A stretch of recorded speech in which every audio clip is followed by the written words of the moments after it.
right? Like on YouTube, you could see a lot like knees over toe guys, Squat University. All of those influencers also give you a lot of valuable advice, and it's legit, right? It's not like something that like dumb or like invalid, but you should really need to give it a try with very cautious manner to see how your body reacts to it, and then to see whether it helps you or not.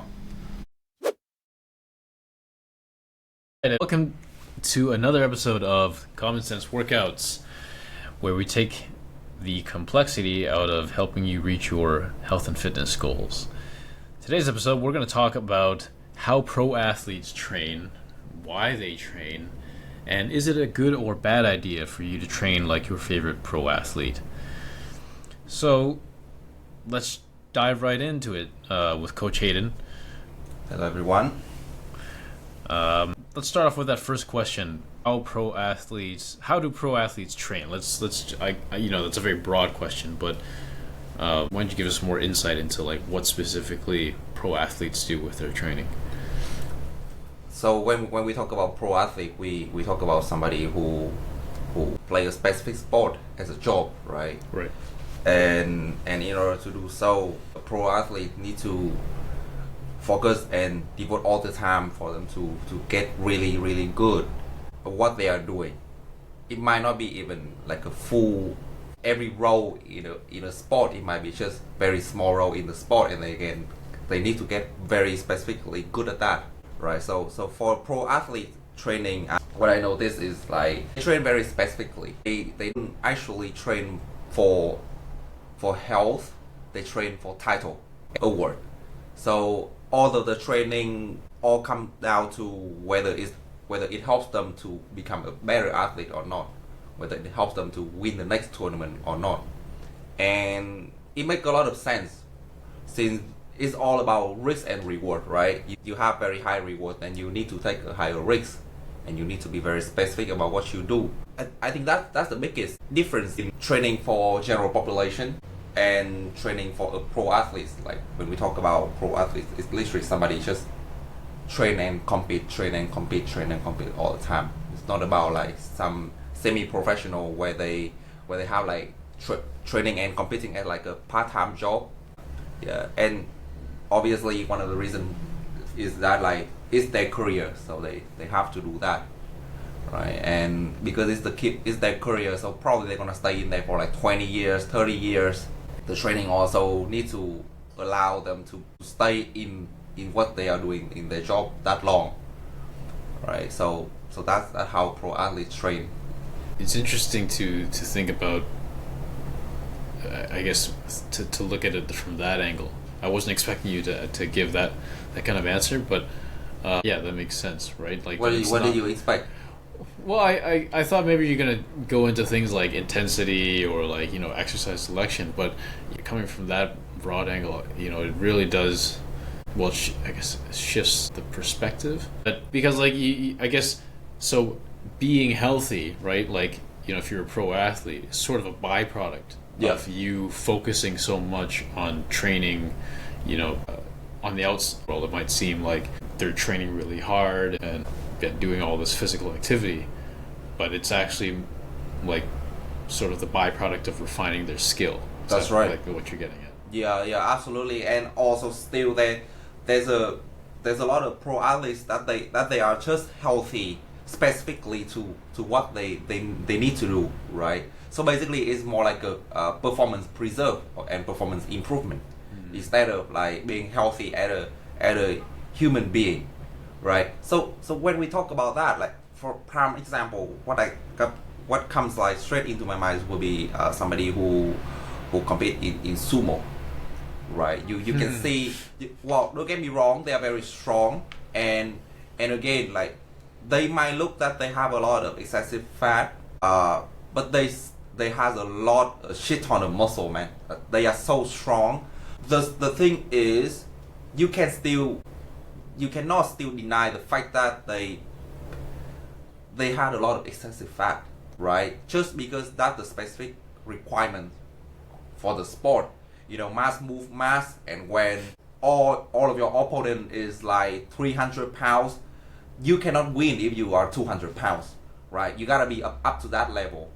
And of course, again, like it just facilitates the training in that way, right? So are they actually a healthy individual in the long run as a human being? I say yes, but probably not optimal. Like somebody who actually train for the longevity and health from perspective of general population, right? So that is kind of like prime example. It comes to my mind when we define like what is healthy, and what is healthy for general population and healthy for athlete. Yeah. It's like I think in the last episode you mentioned something about how at a certain point like flexibility isn't really your lie anymore. Yeah, like you're actually like forcing your body into a certain position that isn't necessarily quote unquote natural. Right? Exactly. That is not designed necessarily to naturally achieve. Right?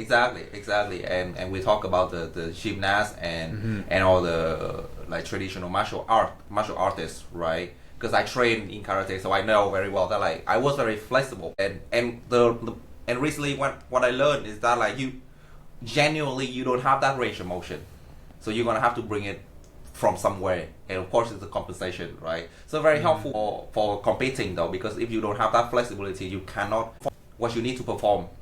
But then at the end of the day, you're gonna directly put your body in some compensated position, and then turns out that like it's not very healthy for you in the long run, right? Yeah. So, well, kicking sport. I mean, the little that I know, but like even but training your shin. Like Muay Thai. Yeah, man, that's crazy. Yeah, like I think that it kind of relates to what you're getting at, right? Like that's not necessarily. No, you as a human being is it's unnecessary to like use the bamboo stick and then crush against your shin. Yeah. But as a Muay Thai fighter, yes, it does, because like it's really build up the tissue over there, and make you stronger and tougher. That's all, right? So obviously, in conclusion, human being very very adaptive, and it's more like a pro athlete trying to manipulate the adaptation of the body to allow them to be like really really good at what they are doing. Meanwhile, general population, you are not doing that job, so there's literally no point for you to really focus on to adapt into that way, right? You want to adapt into your unique lifestyle to be the best at what you are doing, right? So I think that's the key takeaway from that. So basically, with the question, is it good to train like your favorite athlete? Short answer is that you would say is no. I would say no. It's good to take idea, but it's not good to copy somebody else training just because they are the best. Yeah, because you might not be ready for that, right? You might not be in the same condition, same shape like they are, and you might don't need it. Yeah. Like something that I realized when I was doing when I was like really getting into bodybuilding just a few years ago. Like I've been already training for over 10 years. I realized with the different bodybuilders, you're saying, it's not necessary to train like your pro athlete or your favorite pro athlete. And I think part of it too is that, as you said before, everyone's bodies are unique. Like everyone's body is unique, right? So what might work for one person, right, for one bodybuilder, one famous bodybuilder, probably won't work. Well, doesn't work for others, right? Yeah, absolutely. So, like even if you do want to train like a pro athlete, it's not necessarily going to get you the same results. Absolutely not. Right? Yeah. Like because of all the different factors that go into. Well, for sure, and the thing is like it also, we need to understand that like the training of athletes is not static. They change the way they train all the time, depends on off season, on season, depends on their condition, injury, depends on the weaknesses they want to cover, right? So they change all the time, and what you see most of the time is just very small piece of their 10-year long training history. You might get the great result if you are lucky enough, or you understand it enough to pick the right spot from their training. But it's in 10 years of training, so there's a chance that you pick a wrong spot, right? Maybe that's the program where they trying to recover from injury, so the volume is very low, you're probably not gonna take away anyway from it, right? Maybe that's the training when they're trying to become a peak athlete in the world, right? Maybe you cannot get up with that, right? So that is something we need to really see the purpose of why we do that and how we do it. Mm-hmm. Yeah, like I've seen this in not just in fitness, but like I kind of, I guess, in general in life, like especially with advice, like in any kind of discipline, whether it's fitness related or not, is that you always have to look at like the sort of the sequence in a person's development where a piece of advice applies. My kind of convoluted way of this is just what you said, what I thought of, but yeah, I think it's important to realize that you have to build up to a certain. I think like last time you were talking about pain tolerance. You know, you have to be able to build up to a certain level of like stamina or tolerance, like with your 1 rep max. Like I forget exactly what we were talking about there, but just being able to to build that up. Yeah, like you always have your own position where you are right now, and it might not be the same with whatever you are looking at, right? People are at different position, and sometimes it's just something is just not for you at that time. You might want to do something else before you get in there. Of course, it's always very, very good if you have like a very specific idea of how you want to train, right? Yeah. But it's important also to make sure that you are prepared enough to be in there and you really understand like why you do that. Yeah, so that's a very good point. Yeah. So, you know, aside from the points that you just brought up about how pro athletes train and, you know, why that's different from how the general population might want to train for their goals, why would someone want to train like an athlete? Very good question. I would say like a lot of people don't really want to train like an athlete. They really want to train like the best athlete. Michael Jordan, you know, like Mike Tyson, Mark Grigor, like all the people that you see that like already the best in what they are doing, right? That because they love those people, right? They idolize those athletes, and it's for a valid reason, right? And then turn out from that they believe that like, oh, if I do what he's doing or he did before, there's a chance that I'm gonna be closer to his state and to his condition, right? So I don't think people really want to train like an athlete, but it's more like people really want to train like a top pro athlete, more like that. Because I tried before, you know, like a few years ago when I started, I just check like all what the pro does. And then I look it up and I try it out. Man, it's difficult because it's become your main job, right? All the training need to make sense together. It's not just about, you know, you go into the gym and you hit the weight. It's not just like that. It's also about like recovery, about diet, about sleeping, stress management, right? All the things like that. Then if we simply just copy the training routine in the gym, we don't stand a chance. So I think it's important to understand that like when you train your body, the most important factor that can give you the result will be like the longevity. Yeah, how long can you last in that state, allow you to be stronger. Right. Last week I read about the story. I think it was in World War II or something like that, where US tried to find a way to reinforce the fighter jet, and then they try to find the spot to reinforce it, and then all they look at is basically some spot that like all the jet made it back to the base, and then wherever they get a lot of heat, and turns out that like they didn't even reinforce that, but they reinforced somewhere else because of like survival bias, right? So like when you look at all the pro athletes, they are the jet that already made back to the base.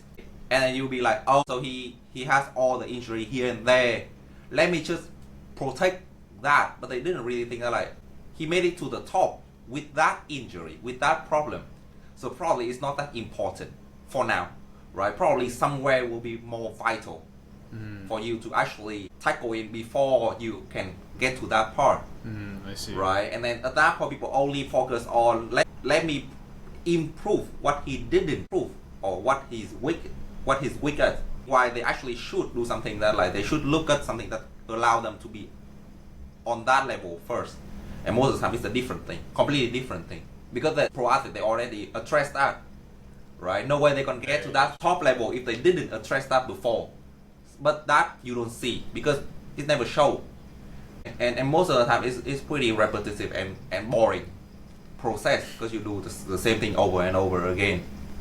There's this quote that I heard recently that's just exactly what you said. It's people want what you have, but they don't want how you got it. Yeah, absolutely. And I think that goes back to what you were just saying now too about how part of the reason why you don't want to train like a pro athlete is because you haven't taken those steps to get to that point where you can actually train like a pro athlete. Mm-hmm. Not even about whether or not you could do it, but like longevity too. Can you actually continue doing that kind of level of workout for a long period of time given where you are right now and absolutely the kind of endurance you have, right? And because like it's not your main job as well, right? Yeah. So there will be many things that you have to worry about as well.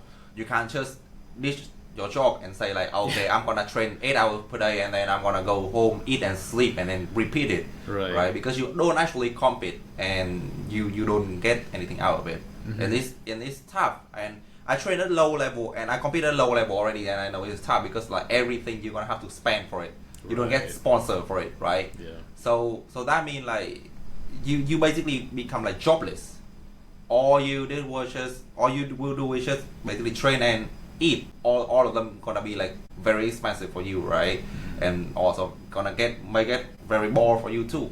Like a lot of people they train like 1 hour per day twice a week and they think like, oh yeah, if I do this and if I put all the fancy exercises that athletes do, I'm gonna be as good as athlete. But they don't really see that like they do 1 to 2 hour fancy exercise, but on top of that they already did like 8 hour boring exercise, very basic exercise to get to the point, right? It's something behind the scenes is always ugly. Right. Well, that's why they're pro athletes, right? Like they're actually, like you said, it's their job. They're professionals, and like the same amount of time that you would put into doing a good job, like whatever job career that you have, they're probably going to be putting in just as much, right? Ugly. Yeah. That is worth thinking about, especially. Actually, I remember being a young kid and like really wanted to like having dreams of being a pro athlete or something like that, but you never really think about like all the practice that goes into that and all the boring stuff, and then all the other lifestyle factors too. Okay, so you said that for the most part it's not good to train like your favorite athlete or like a pro athlete. So if that's not good, or let's say it's not that beneficial for the general population, what can people take away from how athletes train? Good question. I still think there's a lot of quality that you can learn from a pro athlete, right? So first thing first is that they have a very clear plan on what they do, right? You should too, right? So that's what I encourage a lot of my clients to actually check it out, because once you actually check out the program made by an athlete or made for an athlete, right, is very detailed. Literally every very small variables that can happen in the training, right? Very detailed, and it's planned out already. So the planning out and keep the training simple is one thing that you can really learn from a professional athlete, right? And stick to the plan, right? And the second thing will be training hard, right? When you do something, you want to put your effort into it, right? And athlete will be the one that you can see the most with it, right? They do a lot of hard thing, and it's just not about only training, but it's also about everything, right? When you want to do something better, do it to your best. Otherwise, just don't do it. Why waste your time, right? And then also the flexibility in the training too.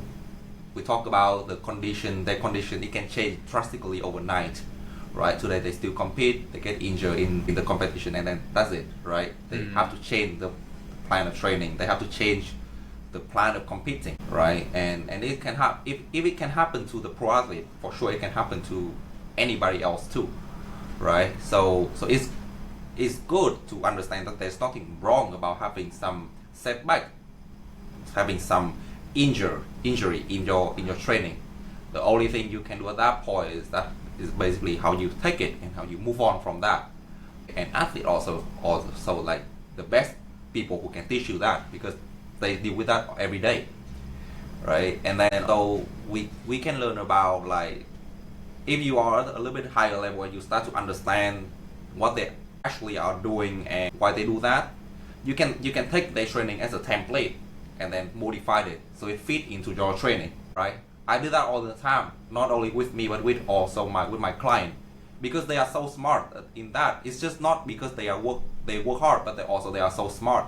So all the template, there will be some valid point there, and for sure if you know what it is, when you look at it and spend some time to analyze it, for sure you're gonna see a very specific pattern and the idea behind the program, and you can use it to your training as well.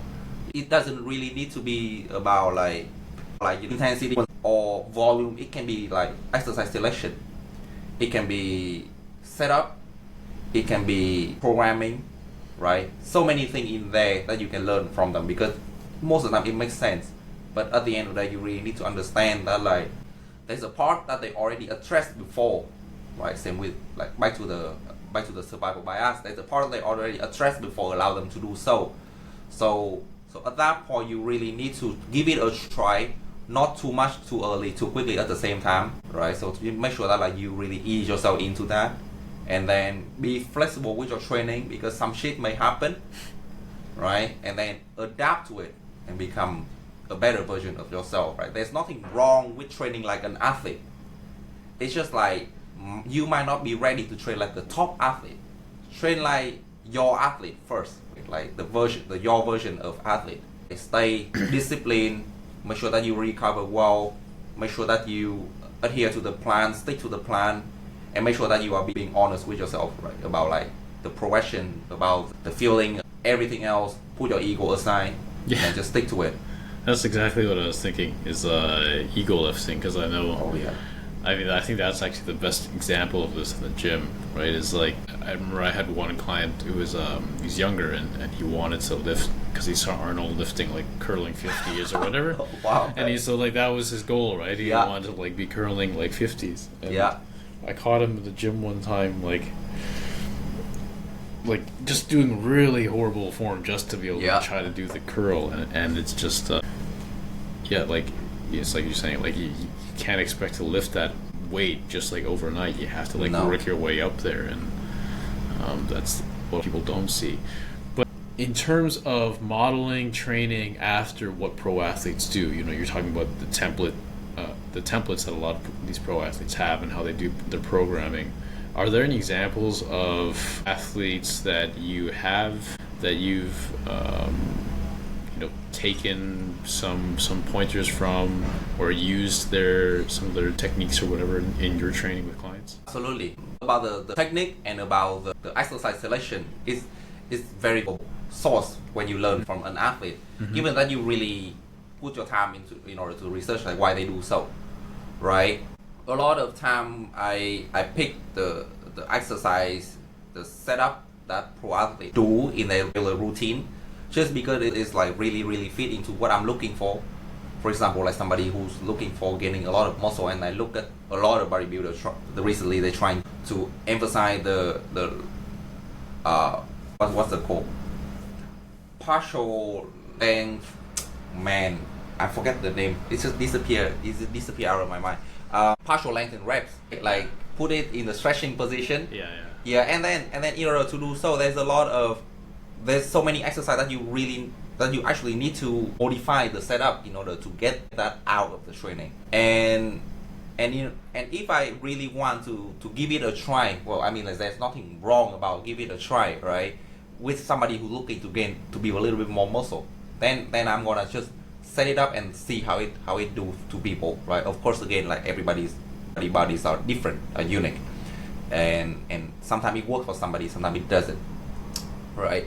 But that's one example of like I learned something from pro athlete and apply it back to my training or with my client training. On the other hand, there will be like even bigger scale than that. It could be like a program. I have like a lot of template like for power lifter that like they've been doing it in the past. Yeah, some of them I got it from my mentor. Some of them I got it like from Google, of course, like doing all the research, and kind of like modify it so it try it out and then modify it so it fit into general population. right? For example, like some powerlifting program called the 5-3-1. So you train very close to your 1 rep max, but most of the time people are not ready for that. So I can make it more like 7-5-3, right? Instead of 5-3-1, set of 5, set of 3, set of 1. I do it like set of 7, set of 5, set of 3 for general population, or even like deload a little bit lower 1 rep max weight with the top set, something like that, because they're just not ready for that. Right? Something could be like Western linear, or all the things that you can find on the internet. Try it out, but with very cautious manner, right? And then see what actually gonna work for you, right? It might not be the best way to do that. I'm talking about like you might not get the best result out of it, but at least you know where you at and what to aim for. Right. That's important. So that's what I do a lot with all the template and training experience from athletes that I can find on the internet. Yeah, the setup, the exercise selection, the template. If you actually understand what they are doing, modify it a little bit and give it a try, and then to see like how you react to that, where you at, are you actually ready for that program, right? And also like all the exercise that kind of like help you to be more resilient, right? Like on YouTube you could see a lot like knees over toe guys, Squat University. All of those influencers also give you a lot of valuable advice, and it's legit, right? It's not like something that like dumb or like invalid, but you should really need to give it a try with very cautious manner to see how your body reacts to it, and then to see whether it helps you or not.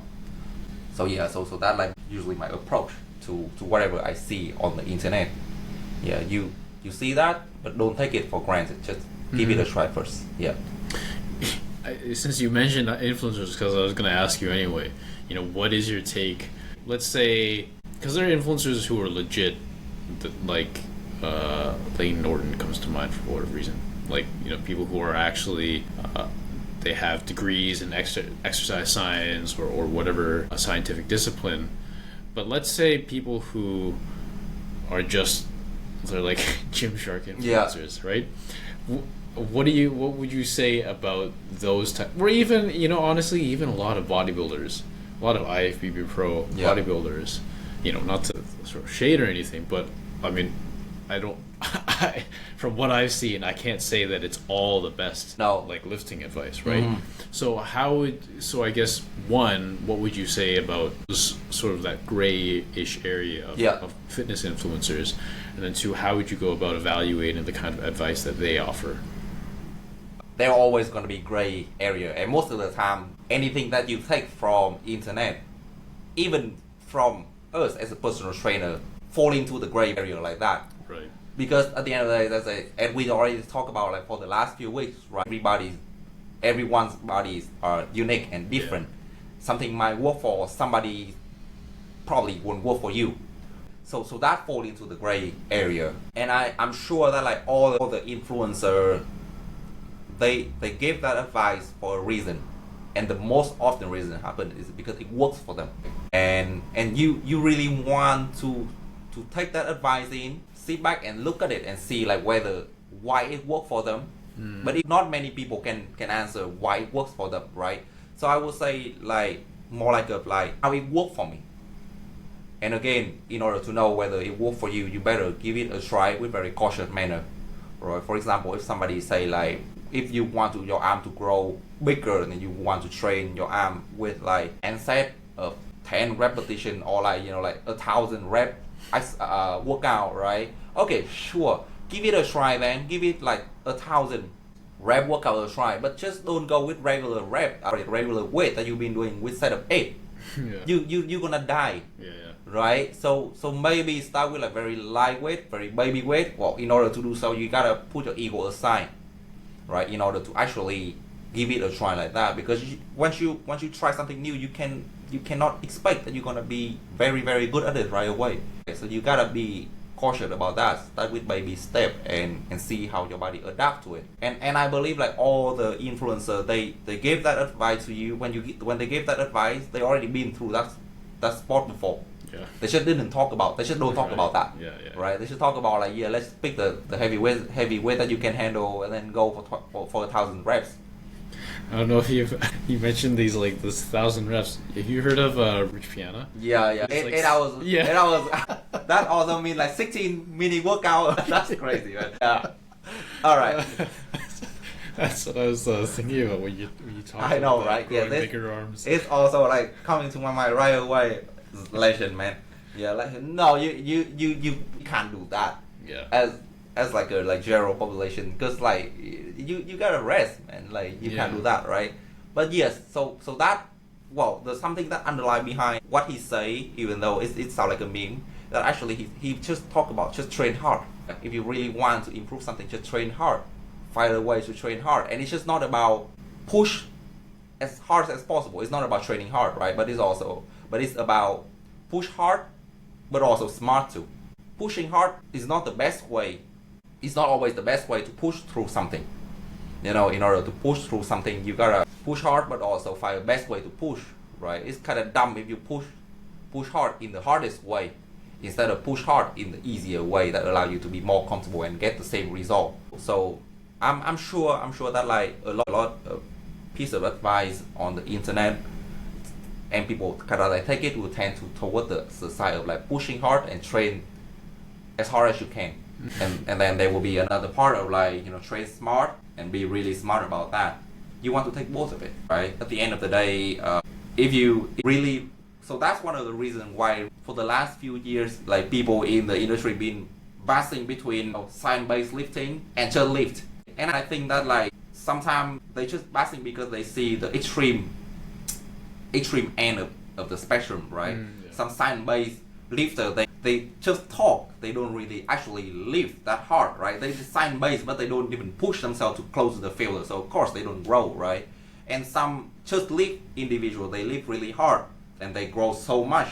But then at the end of the day, there's for sure will be some kind of lingering injury inside their body, but they don't talk about it, right? So I think you should be in the between, in the gray area there, right? Where you train hard, but also stay somewhat conscious about the science, right? Yeah. So and about like whether it's valid or not, I would say like just give it a try, you know. And again, it's always good to learn something new. Nobody knows everything. Give it a try, very cautious manner. Don't hurt yourself. Right? See how your body adapts to that and adjust it. Put your ego aside, because once you have to adjust it, that means like there's something not working. And what I see is a lot of people take it as a failure, as an L, and then they just like no, I don't take that as a failure, right? I'm gonna push through it, so it's not a failure anymore, and then they end up injuring themselves, right? There's nothing wrong with back down a little bit and change your direction a little bit so you survive, right? Very important to survive before actually prevail, you know. So so that's what I usually think about when I look at the content on the YouTube, you know, whether it's allow me to survive or not. Jefferson curl. Jefferson curl is great, man. Jefferson curl is great. Just don't put 225 pounds on it, you know. Like let's just worry with the bar. Jefferson curl PR. Yeah, man, that's crazy. Well, I mean, if you haven't done it before, even if you pick up the wooden dowel, it's still your PR, right? Oh yeah. Right, and then people think that like, shit, you know, if I don't do 225, it's not a PR. Well, man, think about that, right? You haven't ever done it before, right? I think Jefferson curl is great. It's a very good exercise to put your body in very, very, I shouldn't say awkward position, but like the position that you irregularly spend time on it. For context, for people who don't know what the Jefferson curl is, what is the Jefferson curl? Jefferson curl is like it's basically you curl the weight with your erector spinae, which is the muscle that run along your spine, and everything you got on the back side of the body, your back, your hamstring, your glute. So you hold the barbell on top of the elbow like this, and you basically just curl it down like that, right? So if anything, is people gonna say like it's a terrible form of deadlift, but it's not. It's actually a very exercise that can train your posterior chain, right, in very, very specific manner. You don't actually brace anywhere. You move them through full motion, right? But because you move every muscle, that usually they just have one job, which is stabilize your body. Now you move them out of stable position and you want them to load the weight, right? You need to expect they will not be really good at that, right? I tried Jefferson curl. The first time I tried Jefferson curl, I picked the wooden dowel. Man, screw that. I want to wreck my bike right? Yeah. So yes, and then actually though, it's so funny that like I feel stuck. I feel really stuck with it. Like all the muscle behind there, come from the tightness and everything, feel really stuck. And I'm like, okay, if it was 45 pounds, probably I'm already hurt myself. So I did a week with a wooden dowel. Okay. Yeah, I loaded with a little bit of kettlebell. Like I just put it, hang it on that, load it a little bit, make it a little bit more unstable, so I can like really control myself in there. And also, it's shortened the range of motion because I put the resistance band attached to it. So the resistance band hanging the kettlebell is dingling a little bit. Oh wow. Yeah, so that's what I get used to it, and then I move to the bar and feel much better. Yeah, so I would say like some exercise look really, really stupid. If somebody give you the advice to do so, high chance that they already been doing it for a long time and they see the progression from it. It might just because it works for them. It might just because they've been doing it forever, over and over again. So they are really used to it. Doesn't mean you are for it at the moment. So yeah. So that's my take as well about Jefferson. Yeah, I just thought, because like you said, for a lot of people, I've actually shown it to one of my friends, and I was like, what are you doing? I was like, Jefferson curl. He's like, that's not a thing. And then like, because it looks really weird, right? So yeah.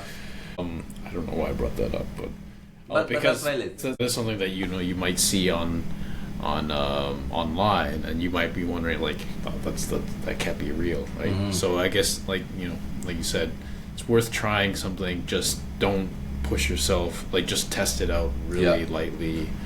No risk of injury for yourself. The training, sometimes when you see some kind of training that very unconventional, that actually if you understand why they do that and how to plan it out and treat it as regular exercise, mean that you gradually expose yourself to the load, not jump straight to the end point.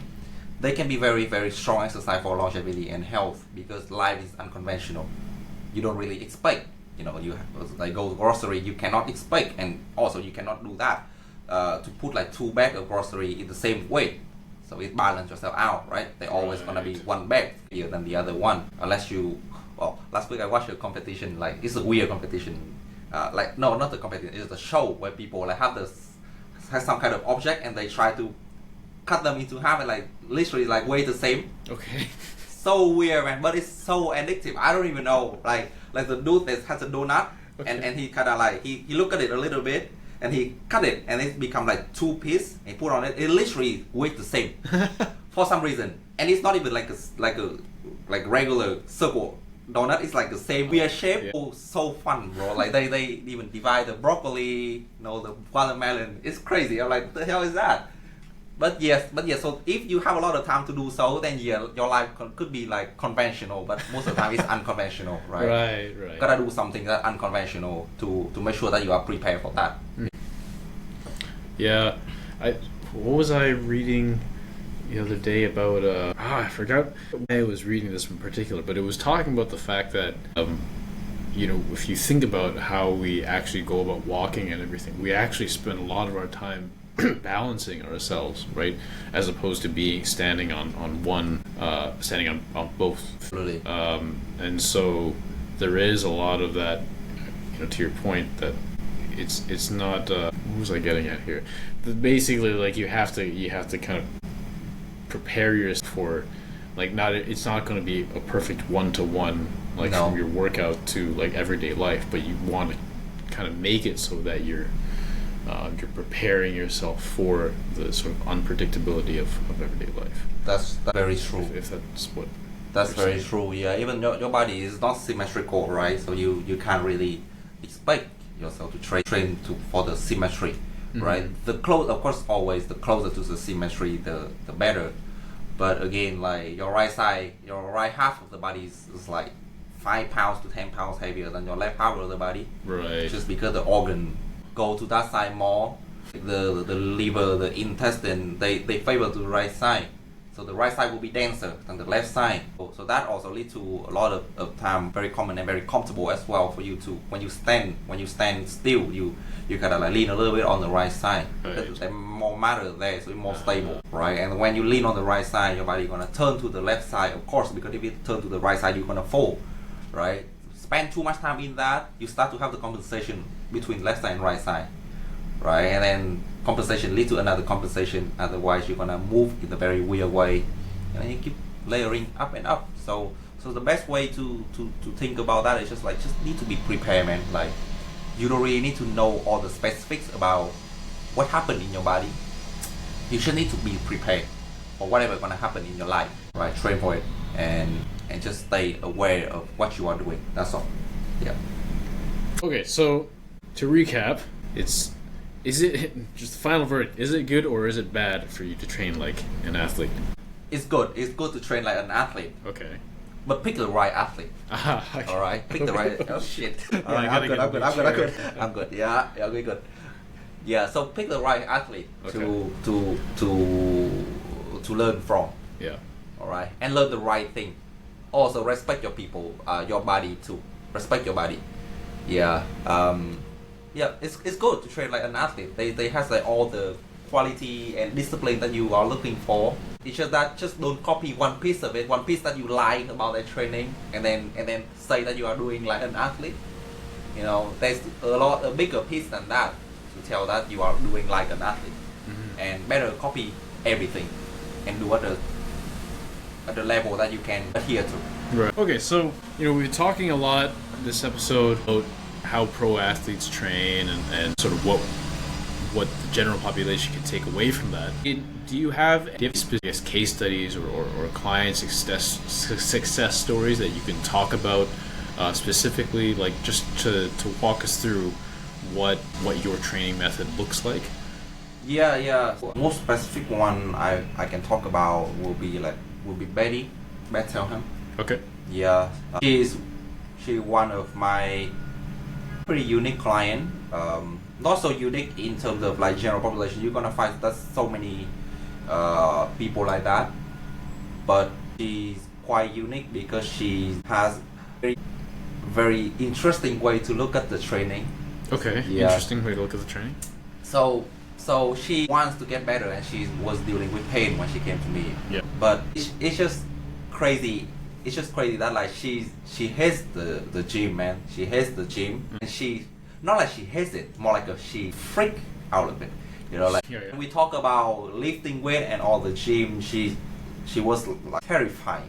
Okay. Like, it was insane, and she's like, I don't really want to break my back. I'm like, we haven't even done anything. I'm like, don't worry about that. But yes, she said that like, I don't want to train with like all the heavy weight and everything. She came to me, she just said that like she look for a way to train so she can feel better and also help her family a little bit better. So by the way, for the context, she's an insurance inspector, so she has to go place to place to inspect like all the property. Spend a lot of time driving and sitting in front of the computer. She has 2 kids that get her to do all the things that she needs to do, but she feels really painful when she does that. For example, like bending over to pick up something, get out of the car after driving, doing the laundry, all the things. And she has a lot of pain appear on the lower back, right? So that's what for the context, that's why she came to me. And what she stated that she just looking for a way that she can train with light weight without hurting herself and getting her to be better. After the first initial assessment, we didn't do much with weight, or we did with like just like a little kettlebell, so she can have full control, right? I realized that she's very strong, and it's just the mental that block her from training with some kind of weight. So at that point, I was just like, okay, it's not about your lower back here at the moment. It's about like how we can get used to the gym and get used to the weight first. Like that's gonna be the first task for us, not about the low back pain. And it's just crazy that like she's just like, yeah, I agree. The most of the time people gonna be just like, nah, I don't think so. Don't try to convince me to do this shit. I'm good. You are so sketchy. You know, like just don't do that. Like let's call it off. But she agreed. She's just like, yeah, I know I'm afraid of that because I've seen a lot on YouTube and I don't really want it to happen to me or the incident and happen to people who lived. And it's very valid. It's very valid point. So we respect that, right? So we start working right away. We decided to work 6 months together.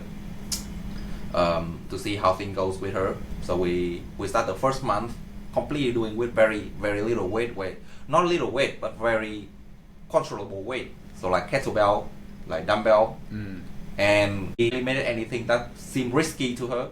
That completely on her. She told me what she find it terrifying, right? And I just like find the alternative for that, right? So like what things were? Dumbbell bench press, man. Okay, I see. Yeah. Like she's like, oh my god, it's gonna drop into my face. I'm like, wow, valid point. I did that once. So yes, let's just not do that. Let's just not do that then. So we switch her to machine and push up. Okay. Right, and she has full control on machine and push up, and she feel okay with that. She gets stronger. Still, even when she gets stronger, we all know that she's strong, but like she couldn't get all the way to the mental, right? But it's not the first thing we want to deal with. So that kind of like the way we train for the first month, where she get like really exposure to a lot of equipment in the gym, where she feel more comfortable with handling the weight. And then after that, I start to get her to train a little bit more risky, according to her. Okay. So now we back to dumbbell bench press. Okay. We back to trap bar deadlift. We back to safety bar squat. Right, three main exercises. I picked some version that really comfortable for her.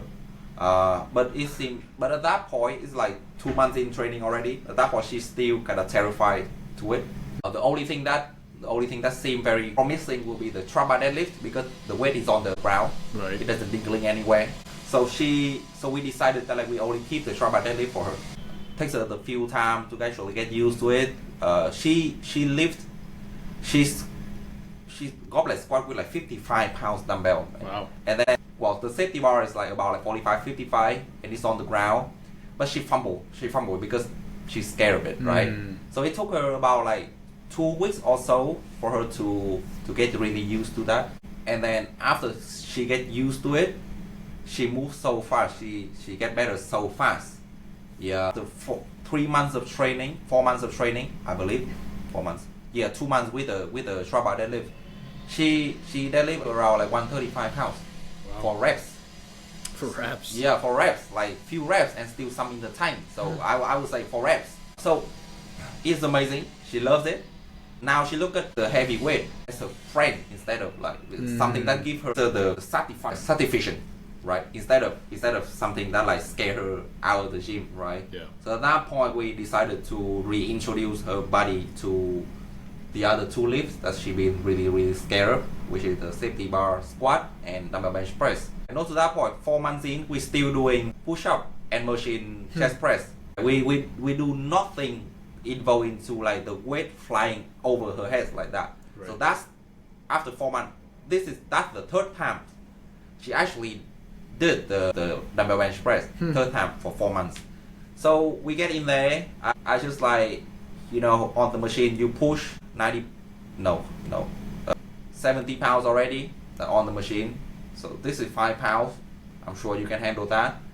So she kind of like wobbly a little bit through that, but again, like with lighter weight and you are so strong, there's a chance that you're gonna move it all over the place. Right. So she moved around it and she's like, yeah, that's cool, that's good. So we gradually still, right? So like even though we well know that she can do much heavier, at that point I predicted that like she could do like 25 pounds, no problem. But we still move very gradually. So I picked the 7.5 pounds for her to do that. Right? She get a few reps out of it. She's like, okay, that's good. Give her the 10. She did a few, felt good. Give her the 15, did a few, felt good. So I give her the 20. So this time it's very close to where I predicted here, right? Right here, right? I know it's gonna be slightly heavier than whatever weight that she did, but I didn't say much. I'm like, 20 pounds. Try it. So she tried it out with good technique, of course. much better with the 5 pounds because they start to put some weight onto it, and she had to deal with it, right? She did it for 8 repetitions, and she's like, all right, I think if I do another 2, it's gonna drop into my face. I'm like, we are still talking about it dropping into your face. Like, see? And she's like, yeah, all right, let's just keep it like that, okay? I'm like, okay, sure, no problem. So we train like that, right? We train like that to keep 3 to 4 reps in the tank, so she has full control for another 2 months. So basically, at the end of the training already, by the 6th month already. Now back to the safety bar squat, we did the same thing. Now we start with the safety bar. Just the safety bar itself is like 35 pounds, not that heavy. She fumbled a little bit. Same thing with the dumbbell bench press, but she felt much better since she's stronger with the lower body than the upper body, and she doesn't actually see the weight over her head, right? It's right on her shoulder, and I put the safety pin right there, so she felt much better. So it's very, very easy for her to get through the safety bar squat. So by the end of the training, she could squat 95 pounds. Very impressive in 2 months. So perfect for us. Like, there's nothing much to talk about that. She just feel really, really comfortable with 2 exercises for the lower body. The dumbbell bench press, up until this point, it's been like, I don't know, 6 months we've been training online together. She's still having some kind of fear with the dumbbell bench press that doesn't really allow her to push herself on the dumbbell bench press. And to me, it's not a big problem. As long as she feel comfortable with the dumbbell bench press, I can get her some strength from push-up, from machine chest press, right? And then after that, she can convert it to dumbbell bench press, and she feels stronger, and that's how she make the progression, right? A little bit indirect, but it works for her. It works for me too, and she just feel very comfortable.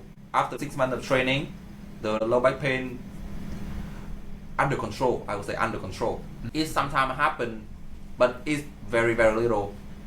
All the way from 6 out of 10 back to like 1 to 2 out of 10 when it's at worst, and 0 out of 10 unnoticeable when it's at best.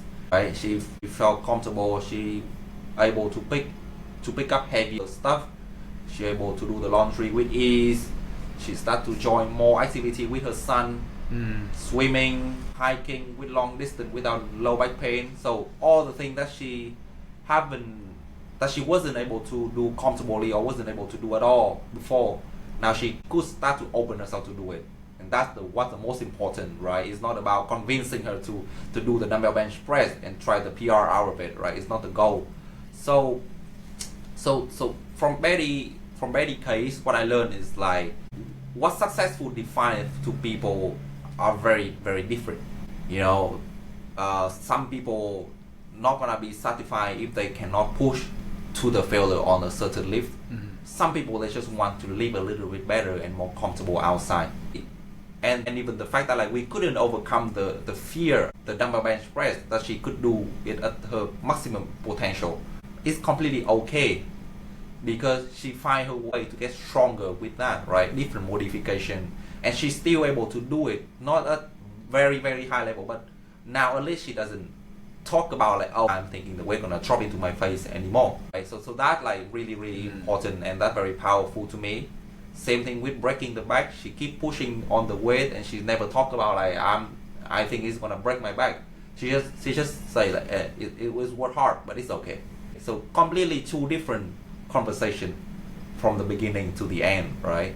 And I think it's a big success for her and for me too. And it teach me very valuable lesson that like, don't let my expectation lie on my client. You know, it should be their expectation, and we should respect that. Yeah. And support them to allow them get to their expectation, and also allow them to get to further point than they can, right? So that was very important. Yeah, because when at the beginning of the training career, I always set my expectation on my client. You can do this, you can do that. You know, based on the paper, you can do this, you can do that, without realizing that it's just paper. You know, in order to do something, you need more than just strength in the muscle. You need to be mentally ready for that. You need to be skillfully ready for that, and it takes time to do so, and everybody adapt to it differently, right? And we as a trainer, we gotta respect that. So for Betty, it's a very valuable lesson for me to to understand that it's the different. There's very different experience and different approach when it comes to different person in training. Yeah. And up to this day, we still very close in touch, and we stay close to the training too. I still train her online. Now she's really good at that. So just providing her program and then look at her training video and then give her advice about that. She doesn't really need somebody to be there to tell her to brace herself or something like that. She's really good at that. Yeah, still training 4 times a week and doing all the stuff that she wants to do. Lovely lady. Sometimes I saw her in the gym, like move much faster, much more confident. Yeah, fun story. First time she walked to the gym, it wasn't with me. It was with some college. Their job is walk new member through the gym, right? Okay. So what she say is like I'm quoting her. He walked me to the heavyweight sport, and then there was a dude. He put, I don't even know how heavy it is, but like so thick weight, it's bigger than me over his head, and he throw it on the ground. Well, the context, he was doing clean and jerk, right? And I know the dude. I know who they are. Yes. And I'm sure like when he does that, it's no way it's gonna be lighter than 185 pounds, even more than that.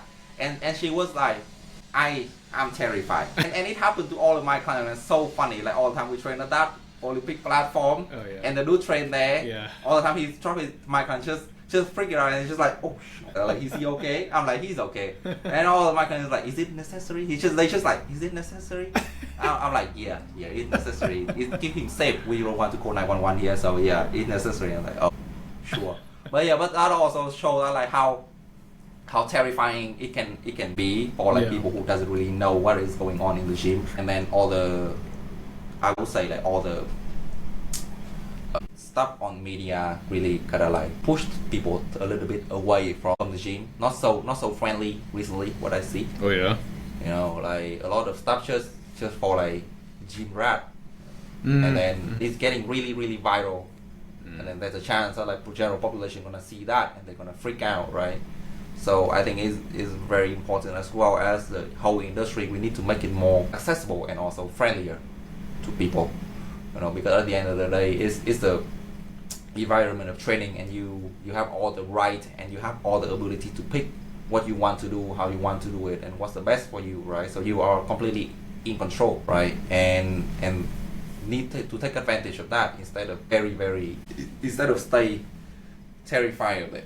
Yeah. Yeah, something I didn't think about much up until recently in my sort of training life, I guess, is how hard it is for people who are like new to the gym to actually go to the gym and I don't know if this was running through Betty's mind when she was first starting to train with you, but I know for a lot of people, they don't have that confidence. They feel like, if I'm going to be working out here, I might look weird, I'm doing it wrong or something like that. And whether or not there's any validity to that, I understand now, like, for a lot of people, you walk into a gym, I don't know, had Betty ever worked? I guess she had never been to the gym. That was the first time. Yeah, you first try to the gym and you see a guy like a house over his head. Yeah, and then like just smashing into the ground. Like that's definitely going to be terrifying. On top of what was already in your head, right? That impression that you already have. So, I think you brought up a really good point that I think relates back to what you mentioned about pro athletes, about how you don't see that build up to with like the mentality as well as like the strength and all the physicality that goes with it, but that mental, that mindset to be able to train at that pro level. And it's very similar to in this case with Betty, that like for the first month or so, I think you really focused more on actually building that habit and helping her to overcome her fear of weights and not wanting to break her back with weightlifting. So, I think there's that interesting parallel between the two, right? For sure. I would say it's literally the same pattern for everyone, where you really need to a certain amount of exposure to know where you are at. and then work your way up to the point where you want to be, and really have a good plan and stick with it. Still, sometimes it takes a little bit of encouragement, or maybe some ally next to you, right? You want some partner next to you, somebody who knows the place better than you to get you through that, right? And it's very valuable to Betty that I was there for her, to make sure that she's safe, make sure that nobody laugh on her, even though I'm sure there's nobody gonna laugh on her. Everybody gonna really respect the effort that she put in, right? But again, in her mind, she's always gonna be, at that point she really fear of like being embarrassed, right? Embarrassing herself in front of people if she doesn't really know to do anything. If we talk about that, there's still so many members in my club. They've been there for 4 years, 5 years, and they has never seen the daily platform or like squat rack, because they never been there, right? All they want to do is basically stay in their comfort zone where they know what to do, because it take a lot of effort and there's, I would say, a lot of effort and also courage for them to actually expose themselves to whatever they feel comfortable now.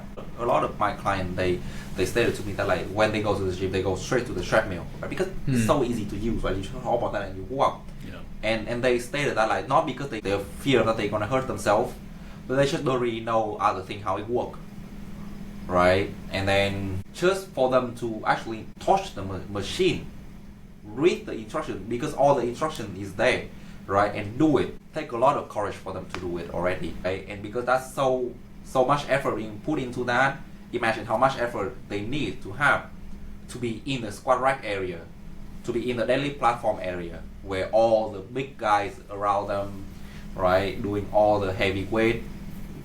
So yes, it's very important to have like a stable partner with you, walk you through that, allow you to explore it, and let your body understand that there's nothing to fear about it, right? Yeah, I think that's actually one of the more, I guess, invisible or intangible qualities or benefits, I guess, of having a trainer, right? It's not just the knowledge that they have, but the fact that, I think being able to refer or have someone to guide you gives you that extra confidence in the gym. Even when you're working out by yourself, now that you actually have a trainer, and that's what when I was training, a lot of people who I did train, it's like one of the first things that they wanted to do was just for me to show them how to do so they could do it on their own. Yeah. Right? Because like then, okay, someone's actually shown me, and even for myself, I remember when I was just working out on my own, I wish I had someone there to actually show me how to properly train, right? Instead of wasting so much time just like ego lifting and not really getting the most out of my workouts. So, I do think there's a lot of value in having a trainer beyond the expertise and the knowledge, that like just having a partner there is really, really helpful. I know we've gone for quite a bit now, Hayden, but any last pieces of advice that you'd have for people who are interested in training, and I guess for this episode specifically with reference to how pro athletes train? Any last pieces of wisdom? Train like an athlete, but pick the right athlete to copy from. And if you don't really know who's the right one for you, get somebody who knows. Help you with that. That's good. Yeah. That is good advice. All right, perfect. Well, thank you, as always, Hayden, for gracing us with your knowledge and your perspective. A big pleasure. Always pleasure, never a chore. And if you have any questions for Coach Hayden that you'd like him to answer on our future podcast episodes, feel free to shoot us a question at hello@commonsenseworkouts.com. Thanks for tuning in, and we'll talk to you next time. Thank you so much.